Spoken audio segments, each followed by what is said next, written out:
মোৰ ছাত্ৰ-ছাত্ৰীসকল মোৰ ইউটিউব চেনেল এছজিটি ক্লাছৰ অন্য এটা ভিডিঅ'লৈ তোমালোক আটাইকে স্বাগতম জনাইছোঁ। আজি ক্লাছ 6ৰ আমাৰ বিজ্ঞান নামৰ কিতাপখনৰ প্ৰথম ভাগৰ 2 নম্বৰ চেপ্টাৰ জীৱ আৰু জৈৱ বৈচিত্ৰ্য তাৰ পাঠভিত্তিক প্ৰশ্নখিনিৰ উত্তৰসমূহ তোমালোকক দিব বিচাৰিছোঁ।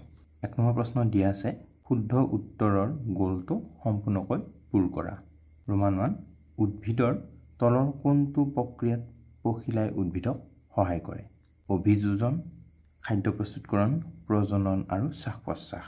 পখিলা, ভোমোৰা, মৌমাখি আদি পতংগবিলাকে উদ্ভিদৰ ফুলত পৰি পেলাই ফুলৰ প্ৰজননত সহায় কৰে। গতিকে অপশ্যন চিটো শুদ্ধ হ'ব আৰু তোমালোকে এইটো ডাৰ্ক কৰি দিবা। ৰোমান 2, ডালিম গছ এবিধ। আমি জানো ডালিম, বেঙেনা এইবিলাক গুল্মজাতীয় গছ। অপশ্যন বিটো শুদ্ধ হ'ব। নেক্সট 3, তলৰ কোনবিধ জলজ উদ্ভিদ নহয়? জলজ উদ্ভিদ মানে পানী ধোৱা উদ্ভিদ। পদুম, পুনি, খৰিকাজাই, ভেট।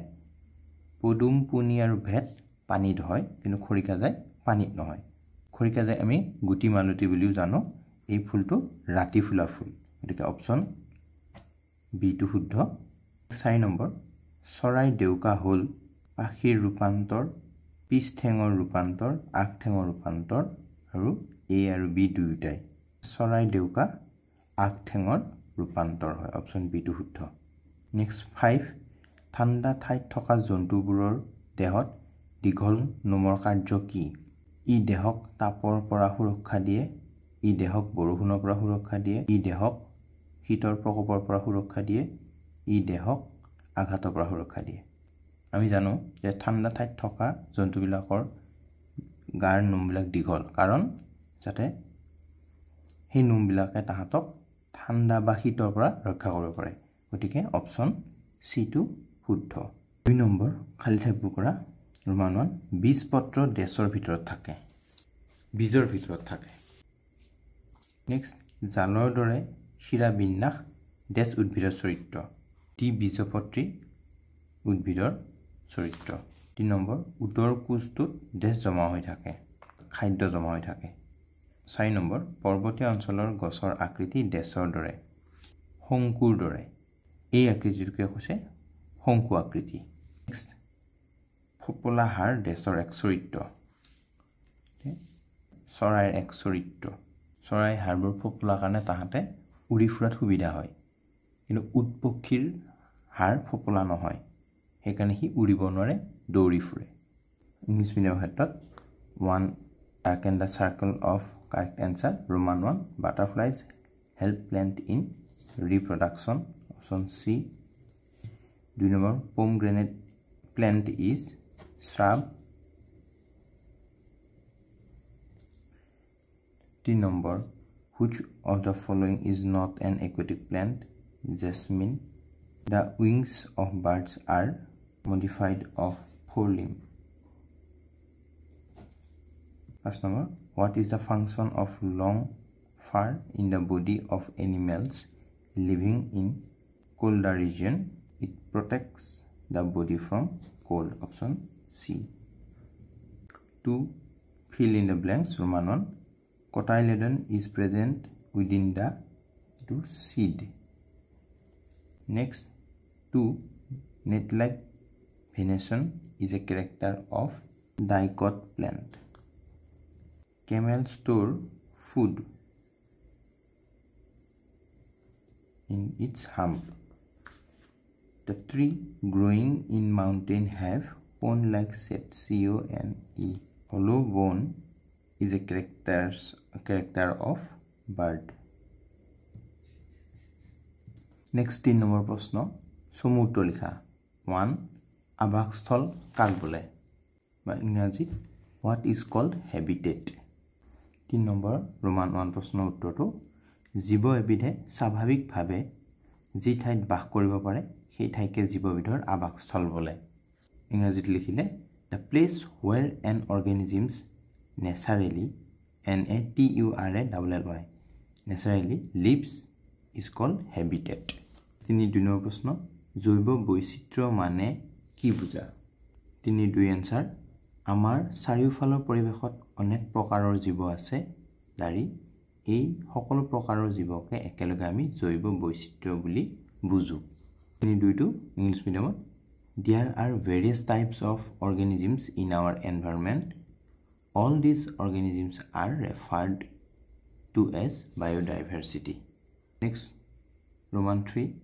Cactus মৰুভূমি জীয়াই থাকিবলৈ কিদৰে অভিযোজন কৰে 3 নম্বৰৰ Roman 3 এনসাৰটো Cactus হ'ল মৰুভূমিত পোৱা উদ্ভিদ যেহেতু মৰুভূমিত পানীৰ পৰিমাণ অতি কম হেহে উদ্ভিদজোপাৰ শিপাই মাটিৰ পৰা আহৰণ কৰা পানী যাতে সহজে পাতেৰে ওলাই যাব নোৱাৰে তাৰ বাবে কেকটাছৰ পাতবোৰ কাঁইটলৈ ৰূপান্তৰ হয় লগতে খাদ্য প্ৰস্তুত কৰিবলৈ কাগজ সেউজীয়া হয় তদুপৰি মঙহাল কাণ্ডত পানী জমা হৈ থাকে মৰুভূমি জীয়াই থাকিবলৈ কেকটাছে এইদৰে অভিযোজন কৰে 3 Roman 3 to English medium The cactus is a desert plant with spiny structures.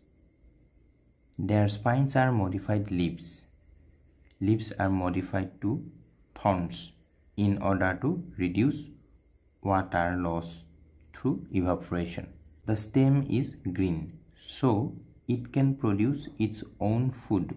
The stem of cactus plant is fleshy and serves as storage of water. Thus, cacti are adapted to live in desert.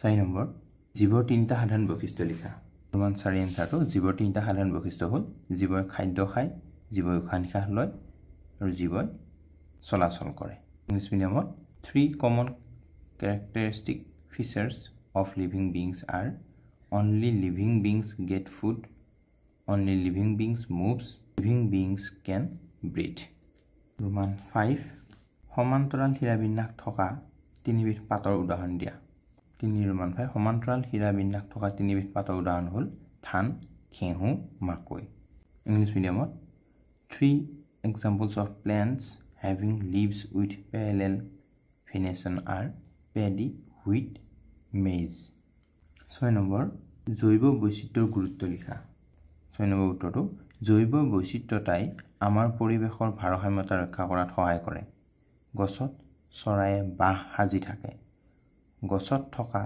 পোক পতংগ চৰায়ে আহাৰ হিচাপে খায় ফলত তেনে জীৱবোৰৰ সংখ্যা নিয়ন্ত্ৰিত অৱস্থাত থাকে কিছুমান চৰাই গছৰ ফল খায় আৰু গুটিটো মলৰ লগত ওলাই আন ঠাইত পৰি গছৰ সৃষ্টি কৰে এইদৰে গছ-গছনিৰ সংখ্যা বাঢ়ে উদ্ভিদে প্ৰাণীবোৰক বাসস্থান দিয়ে খাদ্য দিয়ে উশাহ ল'বলৈ অক্সিজেনৰ যোগান ধৰে প্ৰাণীয়ে নিশাহত কাৰ্বন ডাই অক্সাইড গেছ এৰি দিয়ে এই গেছ উদ্ভিদে খাদ্য তৈয়াৰ কৰিবলৈ ব্যৱহাৰ কৰে এনেদৰে আমাৰ পৰিৱেশৰ ভাৰসাম্যতা ৰক্ষা হয় ইংলিছ মিডিয়ামত 3 Roman 6 নম্বৰটো biodiversity helps in balancing the environment birds build their nests on trees to live insects on trees are eaten by birds As a result, the number of these organisms remain balanced.